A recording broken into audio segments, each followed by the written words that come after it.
नमस्कार। एक बार फिर मौजूद है हमारे साथ एक्स रॉ अधिकारी एन के सूद साहब। सूद साहब, सबसे पहले आपका स्वागत है। थैंक यू वेरी मच, शुक्रिया बहुत बहुत पांडे जी। सूद साहब, बांग्लादेश की प्राइम मिनिस्टर शेख हसीना वाजिद ने एक ऐसी बात कही है जिससे हड़कंप मच गया है। शेख हसीना वाजिद ने एक मतलब ये कहा है कि गोरी चमड़ी वाला एक शख्स मेरे पास आया था, नाम नहीं लिया उन्होंने। गोरी चमड़ी वाला एक शख्स मेरे पास आया, वो मुझसे मिला और उसने मुझसे कुछ कहा।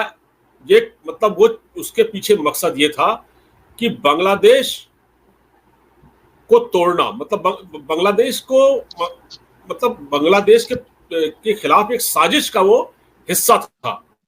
असल में हुआ ये कि उन्होंने अपने स्टेटमेंट में ये कहा कि वो शख्स आया और उसने मुझसे कई बातें की और एक देश है, देश का नाम नहीं लिया, और वो चाहता था हमसे एयरबेस मांगना, तो मैंने साफ मना कर दिया और मैं इस वक्त बहुत मुश्किल में हूं। उन्होंने ये कहा मैं बहुत मुश्किल में हूं और मेरे सामने बहुत कड़ी चुनौतियां हैं।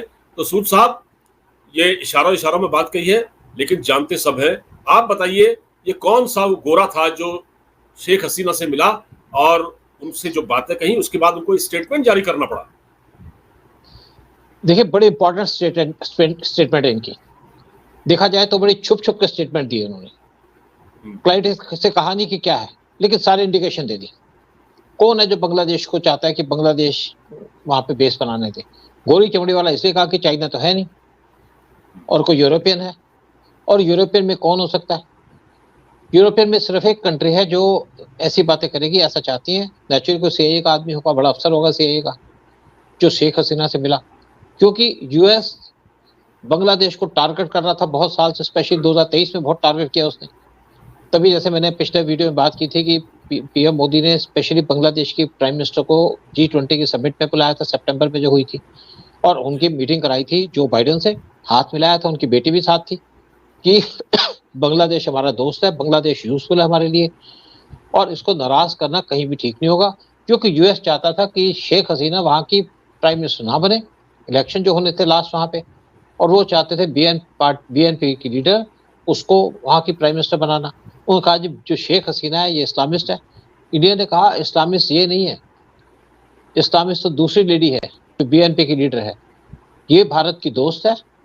और अमेरिका को प्रॉब्लम क्या है बांग्लादेश से?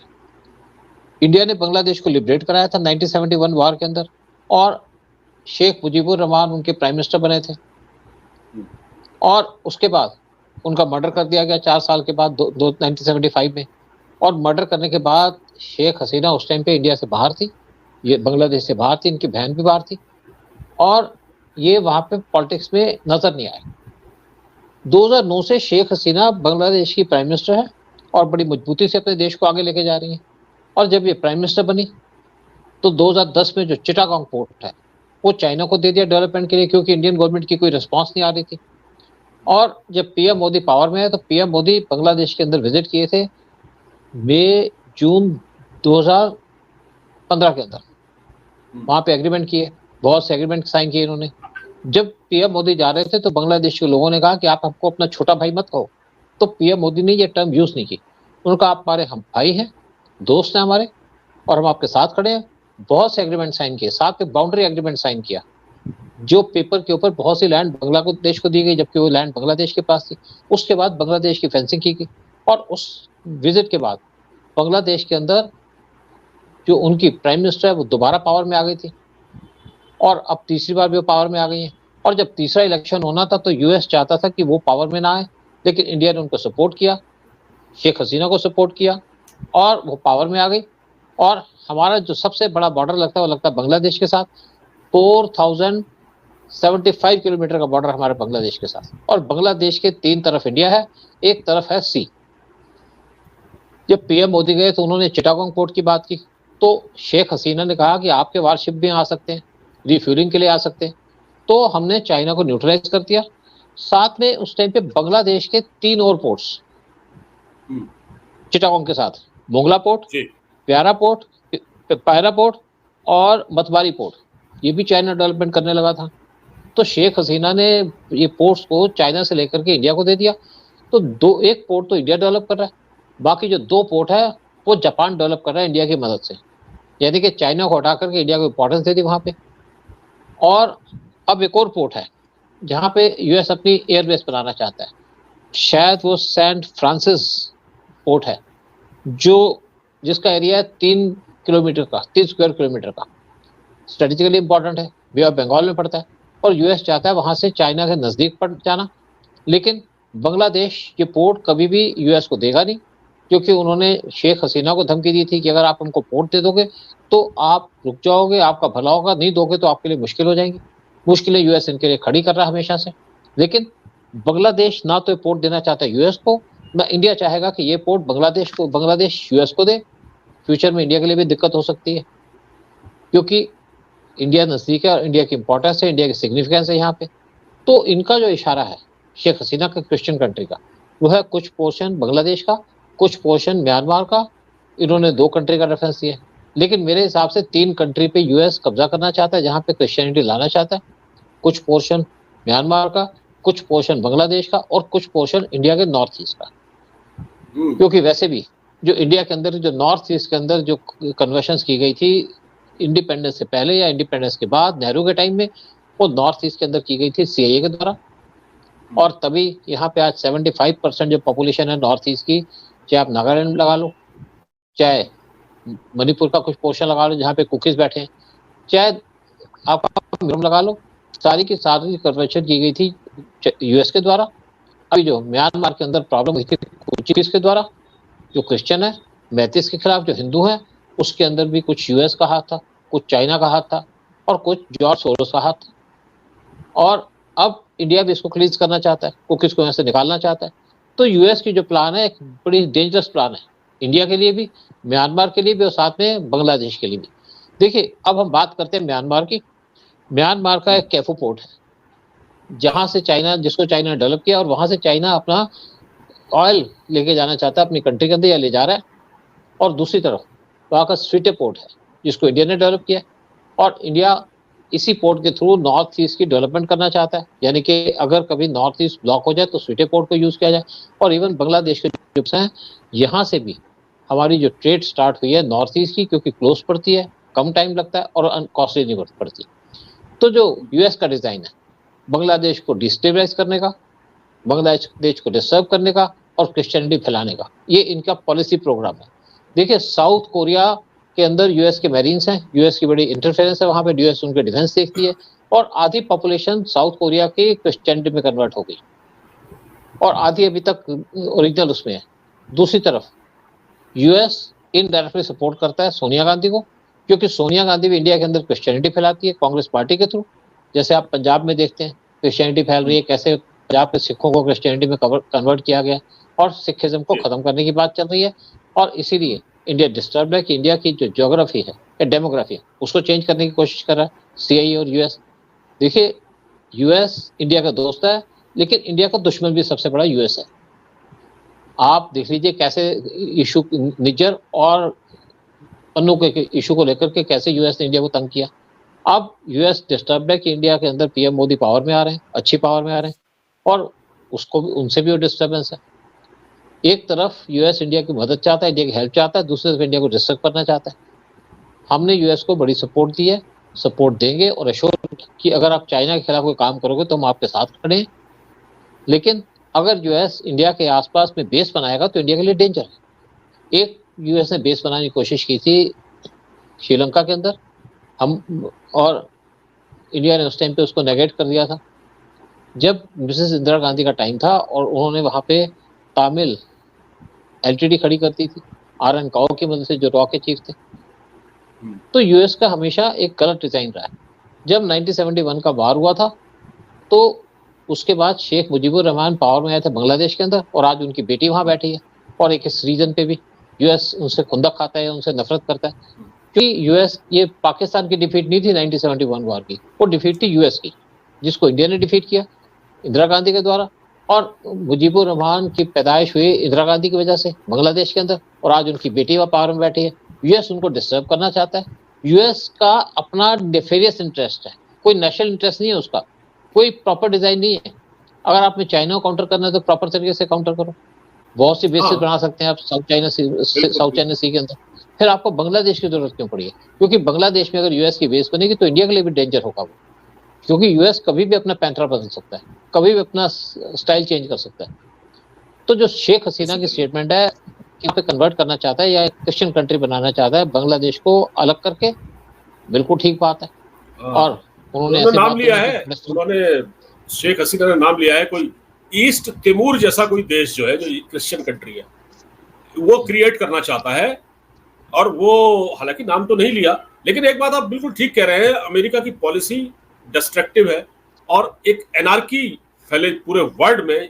ये अच्छा, जैसे आपने एक बात और कही कि चाइना को अगर काउंटर करना है तो ठीक से कीजिए, तो मतलब क्या क्या चाहते क्या है ये लोग? मतलब ये देखिए, आज इतना समय हो गया, 1971 में बांग्लादेश बना, उसके बाद वहां एक गवर्नमेंट है जो लोग डेमोक्रेटिक वे में काम कर रही है, भले ही वो इस्लामिक कंट्री है लेकिन वहां डेमोक्रेसी है। अब आप देखिए पाकिस्तान में, जहां आधी अधूरी कचरा डेमोक्रेसी है, जो डेमोक्रेसी है ही नहीं, उसको सपोर्ट करते हैं ये लोग पीछे से। बिल्कुल नहीं। वहां पे देखिए यूएस कहता है कि हम कहीं पे भी डिक्टेटरशिप एक्सेप्ट नहीं करते। पाकिस्तान में क्यों कर ली? हाँ, अगर आप म्यांमार में नहीं करते तो पाकिस्तान में क्यों की? इंडिया ने बड़ा कहा था यूएस से कि आप जो म्यांमार के ऊपर सैंक्शन मत लगाइए, वो उनका इंटरनल अफेयर्स, हम क्या कर सकते हैं उसके अंदर, लगा दी सैंक्शन। तो आज म्यांमार की जो गवर्नमेंट है, जो जनता है वहां की, जो उनकी आर्मी है, वहां पे चाइना घुसा हुआ है। चाइना के घुसने से इंडिया को नुकसान है, इंडिया साइडलाइन पे हो गया, आपने सैंक्शन लगा दी। ये यूएस की जो पॉलिसी है ये सोच समझ के नहीं करता, मतलब इनका एक नेफेरियस डिजाइन है, नेफेरियस पर्पज है। इंडिया के अंदर अगर यहाँ पे डेमोग्राफी चेंज हुई या क्रिश्चियन कन्वर्ट हुए नॉर्थ ईस्ट के अंदर, तो वो सीआईए का काम था। सीआईए ने सारा काम किया। एक कौन सी एक वो लेडी थी आकर के, जिसको बड़ी पूजा की जाती है, बड़ा उसको लोग मानते हैं, mother Teresa. Mother Teresa. Mother Teresa हाँ सीआईए की एजेंट थी, सीआईए के एजेंडे पे काम करती। उसको क्या था, उसको वो आती थी, नसों को हिलाना बिलाना आता था, क्या करते हैं उसको, हाँ तो उसका ट्रीटमेंट करती थी, उससे थोड़े लोग ठीक हो जाते हैं। और उसने लोगों को कन्वर्ट कर दिया यहाँ पे क्रिश्चियनिटी के अंदर। इस टाइम पे जो आपकी गवर्नमेंट है तेलंगाना के साथ, कौन सी, आंध्र प्रदेश का, उसको भी हाँ यूएस सपोर्ट करता है, क्योंकि वहां पे क्रिश्चियनिटी पे कन्वर्ट किया जाता है। और इसलिए सोनिया हाँ गांधी को भी सपोर्ट करता है यूएस। यूएस इंडिया को डिस्टर्ब करना चाहता है, हमारी डेमोग्राफी को चेंज करना चाहता है, इसीलिए इंडिया यूएस से डिस्टेंस मेंटेन करके बैठे। अब ट्रंप कहने की जगह मैं पावर में आऊंगा तो इंडिया को मैं सबक सिखाऊंगा, क्योंकि इंडिया डॉलराइजेशन कर रहा है। इंडिया ने हाँ 22 हाँ, कंट्रियों के साथ डॉलर में ट्रेड करने से मना कर दिया कि लोकल करेंसी में ट्रेड कर रहा है। करेंगे हम, क्योंकि तुम अपने इंटरेस्ट देखते हो, हम अपने इंटरेस्ट देखेंगे। देखिए, जब डॉलर में ट्रेड होती है तो उसके कन्वर्शन के पैसे लगते हैं, वो इंडिया बचा रहे हैं। हमें तो छोटे छोटे पैसे बचाने हैं, हमें अपनी कंट्रियों को चलाना है। और सिर्फ यही उम्मीद करते हैं कि पीएम मोदी अच्छी पावर में है और पीएम मोदी उनको सबक सिखाएंगे आने के बाद। जबकि यूएस हमारा एजेंडा नहीं है, लेकिन यूएस इंडिया को स्ट्रांग नहीं देखना चाहता, इंडिया को पावरफुल नहीं देखना चाहता। यूएस ये नहीं चाहता कि इंडिया स्ट्रांग बने, इंडिया पावरफुल बने। वो ये नहीं चाहता कि इंडिया उनको सपोर्ट करे, वो ये चाहता है कि इंडिया उनके पैरों पे गिर के सपोर्ट करे, और ये इंडिया को पसंद नहीं है।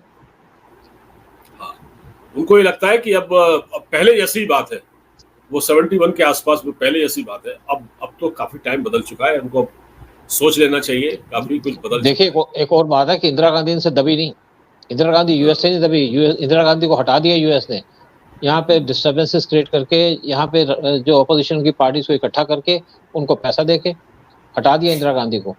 इंदिरा गांधी को इमरजेंसी लगानी पड़ी। लेकिन इंदिरा गांधी को मारने के पीछे कौन था? जरूर सामने दो सिख थे, लेकिन पीछे कौन था? पीछे थी सीआईए। आईएसआई और पीछे थी सीआईए, क्योंकि ये दोनों रैंडम, दोनों आपस में मिलकर काम करते थे। दोनों की आपस में मिली भगत थी एक दूसरे के साथ, इंडिया को काउंटर करने के लिए, इंडिया को चैलेंज करने के लिए। इस तरीके बांग्लादेश के अंदर भी आईएसआई और सीआईए मिलकर काम करती हैं ताकि शेख हसीना को डिफीट किया जाए। जब शेख मुजीबुर रहमान की डेथ हुई थी या उनका मैसेकर हुआ था, मिसेस गांधी को पता था कि ये लोग उनको छोड़ेंगे नहीं। और देखिए, जो उनका शेख मुजीबुर रहमान थे, उनकी डेथ से पहले आर.एन. काओ, जो राह के चीफ थे, वो हम मिलने गए थे उनसे, और उनको कहा कि आपके सोल्जर साहब को मारना चाहते हैं। तो शेख मुजीबुर रहमान को एयरपोर्ट तक छोड़ने आए और कहा कि ये मेरे बच्चे हैं, लेकिन उन्होंने मारा, क्योंकि सारे के सारे बिहारी थे और उनके जेईएम के साथ लिंक थे, यानी कि जमात इस्लामी के साथ, जिसको सीआईए पालती है। और उन्होंने उसको मार दिया। और मारा कब? 15 अगस्त 1975 को, जब हम अपना इंडिपेंडेंस डे मनाते हैं, क्योंकि उस टाइम पे इंडिया के अंदर सब लोग आराम करते हैं, रॉ के आराम करते हैं, आईबी के आराम करते हैं और बाकी इंटेलिजेंस के। लेकिन तब भी आर.एन. काओ उनको कह के आए थे चलते चलते कि एक हमारा एयरक्राफ्ट बॉर्डर पे खड़ा है, हेलीकॉप्टर, कमांडोज के साथ, और एक खड़ा है कलकत्ता एयरपोर्ट पे, जैसे आपको शक हो हमको हल्का सा मैसेज दे देना, हम पहुंच जाएंगे, हम बचा लेंगे आपको। लेकिन मौका नहीं दिया। और उसके बाद वहां पे इंस्टेबिलिटी रही बांग्लादेश के अंदर बहुत सालों तक। फिर शेख हसीना पावर में आई 2009 से, तब से वहां पे स्टेबिलिटी है। और आप देखिए इलेक्शन जीतने के बाद वहां पे अटैक किया गया हिंदुओं के ऊपर बांग्लादेश के अंदर, जबकि बांग्लादेश की पुलिस और गवर्नमेंट हिंदुओं को सपोर्ट कर रही थी। और इसलिए अटैक किया गया कि वो जो हिंदूज हैं वहां पे शेख हसीना को सपोर्ट करते हैं, उनकी गवर्नमेंट को सपोर्ट करते हैं। लेकिन जो अपोजिशन है, जिनको जेईएम की सपोर्ट है, जिनको ऐसे की सपोर्ट है, वो हिंदुओं पे अटैक करती है। जैसे पाकिस्तान के अंदर देख लीजिए। और यूएस एक स्पेक्टेटर रहता है, मजे लेता है, स्ट्रेस लेता है, यानी कि अपने मजे लेने के चक्कर में हिंदुस्तान को बर्बाद करने की कोशिश करता है। यही पॉलिसी है यूएस की। अब अमेरिका की पॉलिसी ये है कि जहां दुनिया में जो भी देश स्टेबल है, स्टेबिलिटी है, जहां पर जो काम ठीक कर रहा है, जिसकी ग्रोथ अच्छी है या जो अच्छा बिजनेस कर रहा है, उसको डैमेज किया जाए। यही अमेरिका का एक और बात थी। 71 वार के अंदर यूएस के जो इनके अपनी 7th फ्लीट भेजी थी उन्होंने, यूएस के सबमरीन्स पहले इंडियन ओशन के अंदर थे, बे ऑफ बंगाल में थे। और जैसे देखा कि 7th फ्लीट आ रही है तो वो ऊपर आ गए और यूएस भाग गया वहां से। और ट्रिंकोमाली आइलैंड, यहाँ पे यूएस अपनी बेस बनाना चाहता था, 1984 की बात है। तो इंदिरा गांधी ने यहाँ पे एलटीडी खड़ी कर दी, रॉ की मदद से डिस्टर्बेंस स्टार्ट हो गई और इंडिया ने उनकी बेस नहीं बनने दी। लेकिन अगर आज बांग्लादेश के अंदर भी अगर इनकी बेस बनेगी यूएस की, वो चाइना के लिए खतरा होगा, हमें उससे कोई मतलब नहीं है, वो इंडिया के लिए भी अच्छा नहीं होगा। इसलिए इंडिया कभी इनको सपोर्ट नहीं करेगा। पीएम मोदी को आने दीजिए, नेक्स्ट टर्म के अंदर देख लेंगे। लेकिन अगर यहाँ राहुल गांधी आ जाए या आपके केजरीवाल जैसे आ जाए, इनको देश से क्या लेना। ये तो मजे लेंगे, पैसे लेंगे, मजे करेंगे, ऐश करेंगे, पजामा पहन के घूमेंगे, लेकिन जेब में करोड़ रुपए होंगे। 4 करोड़ का इनका टॉयलेट होगा। और अरे बेच देंगे सर, देश को बेच देंगे, देश को बेच देंगे, देश को बेच देंगे। और सबसे बड़ा रिस्क केजरीवाल। खैर चलिए, अब देखते हैं कि इसके बाद क्या आगे होता है। और जिस प्रकार शेख हसीना वाजिद ने जो बात कही है, बड़ी अलार्मिंग सिचुएशन है। और उन्होंने वाकई बहुत कुछ सोच समझ के बोला है। और वो खुद को कितना खतरा महसूस करती हैं, अपने आप को भी, उनकी जान को भी खतरा है, उन पर भी हमले हो चुके हैं। और ये बहुत बड़ा गेम प्लान है सीआईए का, इसमें कोई शक नहीं है। आपने बिल्कुल ठीक कहा सर, आगे इस पर बात होगी। अभी फिलहाल इतना ही। नमस्कार, जय हिंद। नमस्कार, जय हिंद, जय भारत।